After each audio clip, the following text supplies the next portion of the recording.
Hello class 10th, welcome to your civics class.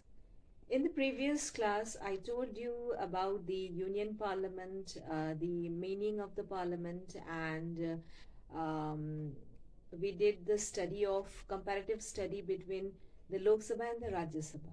Now in today's class, we'll study about the functions and the powers of the Union Parliament. So let's continue today's class.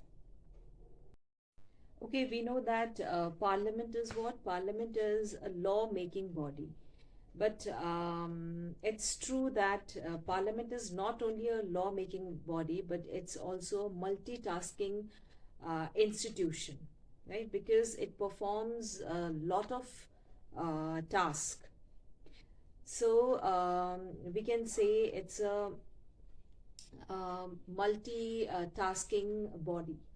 Parliament is a multitasking body, or Parliament is what? It's a multi-functional institution. Clear? Okay. Now, it's from the Indian Constitution. It is clear that it is clear that the intention of the makers of the Constitution was to make Lok Sabha a predominant chamber, a predominant house. So predominant house because Lok Sabha members are directly chosen by UAF, right? And whereas the Rajya Sabha members, they are indirectly chosen. Clear? That is why the makers, the framers of the Constitution, they wanted to make Lok Sabha a predominant chamber, predominant house, right? And in many spheres, there are many reasons, and many spheres we can say that Lok Sabha is more powerful than Rajya Sabha, right? So that topic we'll discuss later on. Now let's come to the legislative powers.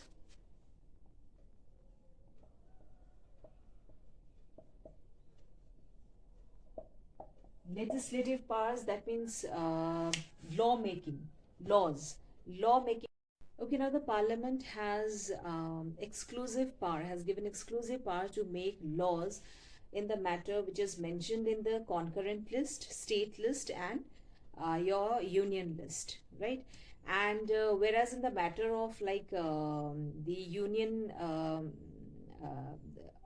matter, like in the concurrent list, both the state legislature and the parliament has power to make laws, right? But if there is conflict between the central and the state legislature, so in that case, in that condition, the law made by the law made by the parliament will be prevailed, right? Okay, now so that's the legislative powers. Now come to the residuary powers. So residuary powers means the parliament can make laws in that matters which are not mentioned in state concurrent or union list. So that is residuary powers. So here are the examples given that matters in the state list, like okay, here it's given the example, matters in the state list. The parliament can legislate even on a subjects included in the state list during the proclamation of an emergency. The parliament can make laws in the matter of state also, which is mentioned in the state list also, but at what situation? During the emergencies only, emergency, right? For example, when the in the following cases, it's written here, when the Rajya Sabha passes a resolution by 2/3 of majority that a subject in the state list has assumed national importance. If the matter is really of national importance, then, and if Rajya Sabha has passed that resolution with or by 2/3 of majority, so in that case, this will prevail, right? Secondly, when two or more states desire that the parliament should legislate on this subject given in the state list, right? So when the second condition is, second example is when the state itself wants that two or more states itself themselves want that the parliament should make laws or should legislate on the parliament should legislate or should make laws on the matters which is mentioned in the state list, right? Okay, now so the parliament has exclusive powers in making laws to the matters mentioned in the union list, concurrent list, and state list, right? And what is now, I just explained what is residuary power. So in residuary power, the parliament can make laws in the matters which is not mentioned in those three lists, and those three lists are union, concurrent, and state list, right? And I also explained that the in the matters in the state list, the parliament can make laws. Otherwise, state legislature or state has right to make laws in the matter of which is mentioned in the state list. But if two or more states desire that the parliament should legislate on the matters which is mentioned in the state list, that in that case the parliament can legislate or can make laws in that matter, right, in the state matter. Okay, now next term is ordinance, very important. So ordinance is what? Ordinance is what? The president gives ordinance or promulgates the ordinance in the at the time of emergency or when the parliament is not in session. So in that case, or in that cases, the president promulgates the ordinance, right? So all the ordinances must be laid before both the houses, that means Lok Sabha and Rajya Sabha, for their approval. So approval is needed. And ordinances cease to operate at the expirations of 6 weeks from the reassembly of the parliament unless they are approved by the houses. So the expiry term, it's given here. The once the ordinance is promulgated by the president, that needs approval, and the expiry term for an ordinance once it is promulgated, that is 6 weeks, right?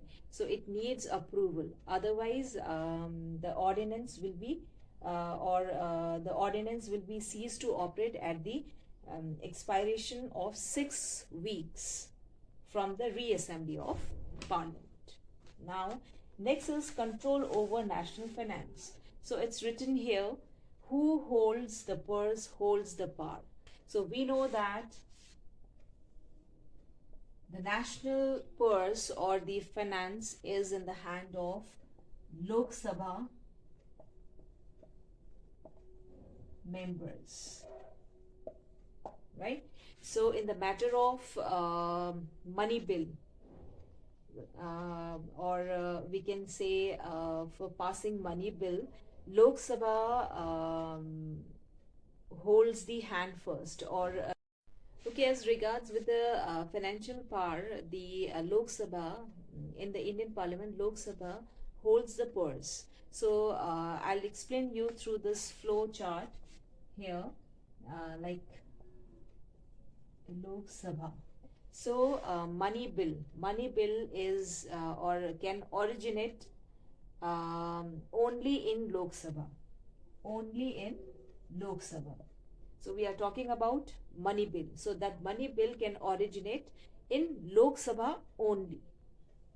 Now, after the approval of Lok Sabha members, it is transmitted to Rajya Sabha. And Rajya Sabha can hold that bill. The maximum days to hold that money bill is 14 days. So after 14 days, it seems to be passed, right?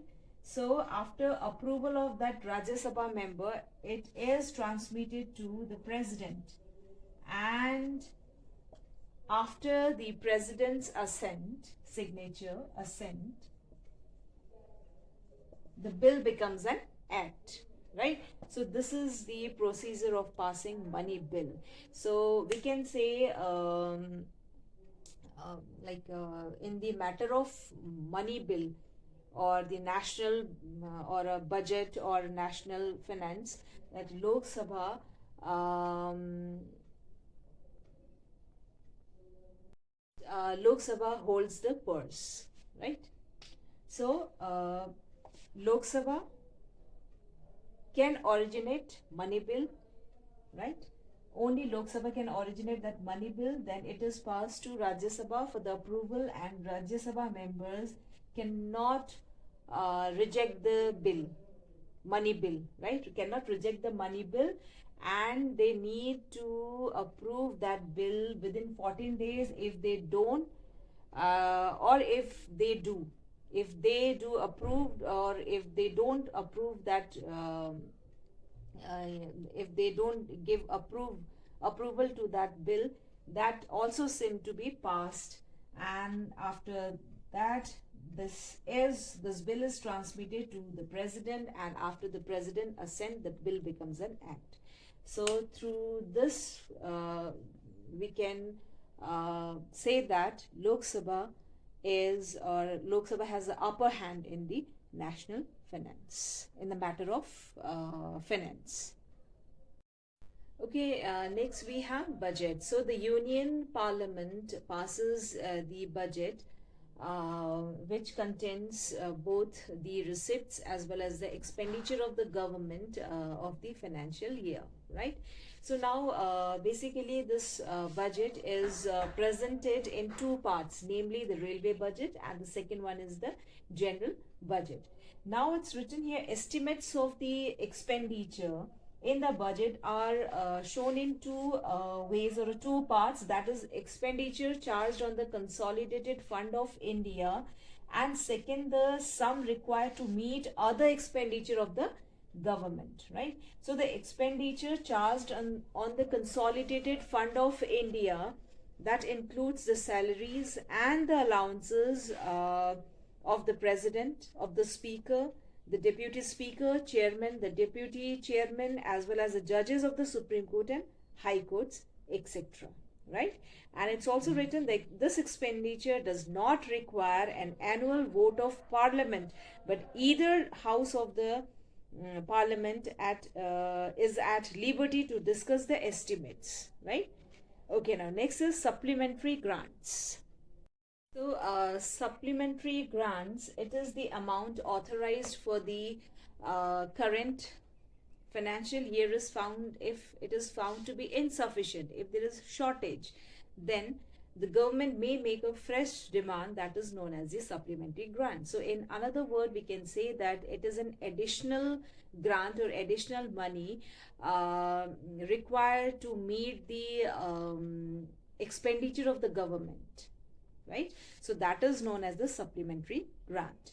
Now next is vote on account. So if the budget is not passed before the beginning of the new financial year, so in that case, or in that time, there would be no money for the executive to spend, right? Okay, so there is therefore a device known as vote on account, which authorizes the executive to draw funds from the consolidated fund until the budget was passed by the Parliament. So if the financial budget is not made, right, before the beginning of the new financial year, in that time the executives can draw the fund from the consolidated fund of India until the new budget, or until the budget has been passed by the formed and passed by the Parliament. So that's the vote on account. Now in the last paragraph, it's written there, MPs, that means member of parliament, member of parliaments, that is Lok Sabha members and Rajya Sabha members, ministers and judges of the Supreme Court and High Courts receive such salaries and allowances as may be determined by the Parliament time to time. Right? Okay, now.